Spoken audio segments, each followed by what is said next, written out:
और फिलहाल लोकसभा में क्या कुछ चल रहा है वो आपको दिखाते हैं, सुनवाते हैं।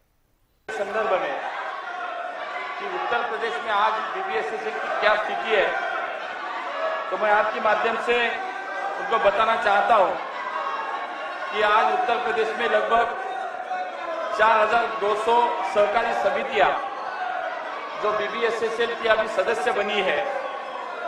उत्तर प्रदेश की विभिन्न जिलों में अनेक फसलों का बीज उत्पादन किया जा रहा है।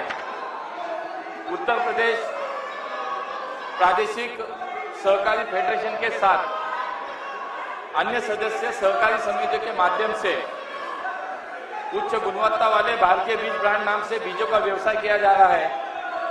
इसके अलावा कई सहकारी समितियां उनके माध्यम से बीबीएसएसएल उत्तर प्रदेश कृषि विभाग द्वारा प्राप्त डिमांड के हिसाब से बीजों का वितरण सीधे किसानों को कर रही है।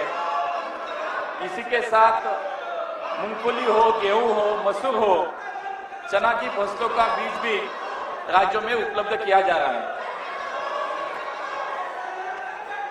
अध्यक्ष जी, आज देश में बीबीएसएल की कार्य पद्धति क्या है, पिछले 3 साल में संस्था ने क्या प्रगति की है और आगे आने वाले समय के लिए क्या लक्ष्य तय किया गया?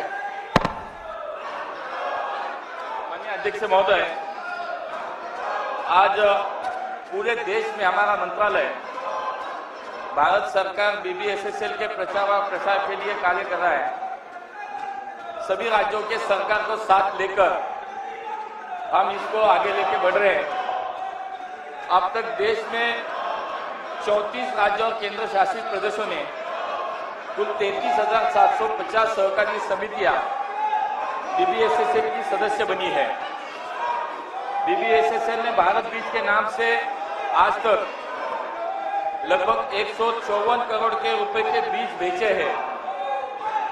18 राज्यों ने बीबीएसएसएल के साथ काम करने के लिए नोडल एजेंसी को नामित भी किया है,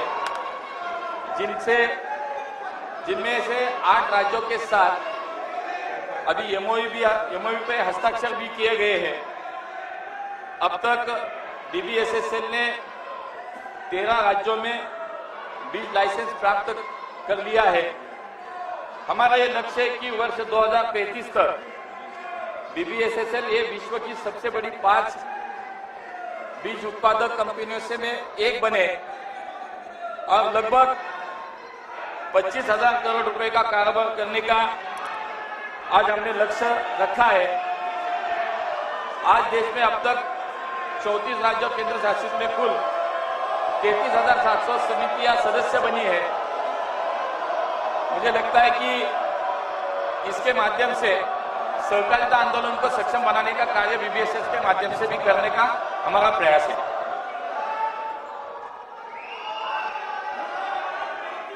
सौमित्र खान।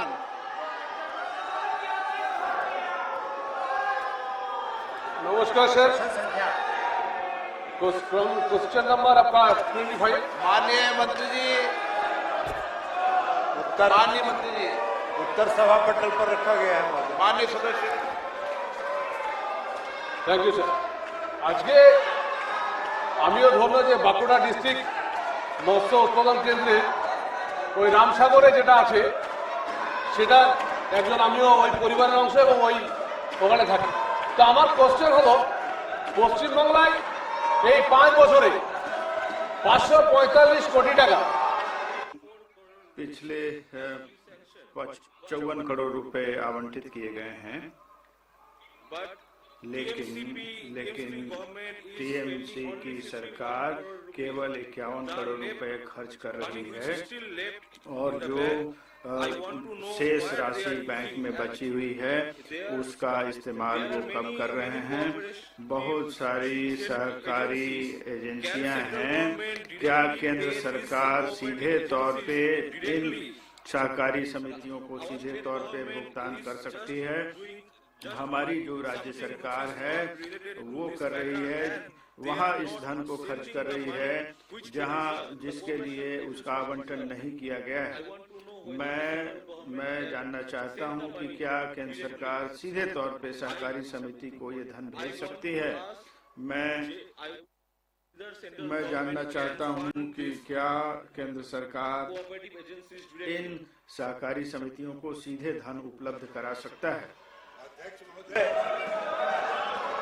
माननीय सदस्य का जो प्रश्न है वो बहुत ही माकूल है, इसलिए कि हमारे देश के प्रधानमंत्री आदरणीय नरेंद्र मोदी की यह धारणा है कि हमको अगर विकसित भारत बनाना है तो सभी राज्यों का और सभी क्षेत्र में समान रूप से विकास हो, और जब तक सभी राज्य विकसित नहीं होंगे, हर क्षेत्र विकसित नहीं होगा, तब तक हम विकसित भारत की कल्पना नहीं कर सकते। और इसी उद्देश्य को ध्यान में रख के आदरणीय प्रधानमंत्री नरेंद्र मोदी जी इस योजना को मत्स्य पालन के क्षेत्र में जो उन्होंने प्रधानमंत्री मत्स्य संपदा योजना प्रारंभ किया, उसने पूरे देश में मछली के उत्पादन में एक क्रांति लाने का काम। लेकिन दुख की बात यह है कि पश्चिम बंगाल की सरकार ने इसमें कोई सहयोग नहीं किया। अध्यक्ष महोदय, मुझे आपको बताना है कि 2 वर्षों तक 2020-21 और 2021-22 इन 2 वर्षों ने राज्य सरकार ने प्रधानमंत्री मत्स्य संपदा योजना को स्वीकार नहीं किया। 22-23 से उन्होंने स्वीकार किया। केंद्र सरकार ने पश्चिम बंगाल में जो प्रधानमंत्री मत्स्य संपदा योजना में खर्च का लक्ष्य रखा था 910 करोड़ रुपए, और उसके एवज में जब 22-23 से शुरू किया भाग लेना पश्चिम बंगाल सरकार ने, तो मात्र 221 करोड़ रुपए का ही प्रस्ताव वहां से प्राप्त हुआ, जिसमें आज तक जो राशि आवंटित की गई है केंद्रीय शेयर की 221 करोड़ रुपए, उसमें मात्र 114 करोड़ रुपया अब तक जारी किया है 221 करोड़ में, और मात्र 58.51 करोड़ पश्चिम बंगाल की सरकार ने खर्च किया।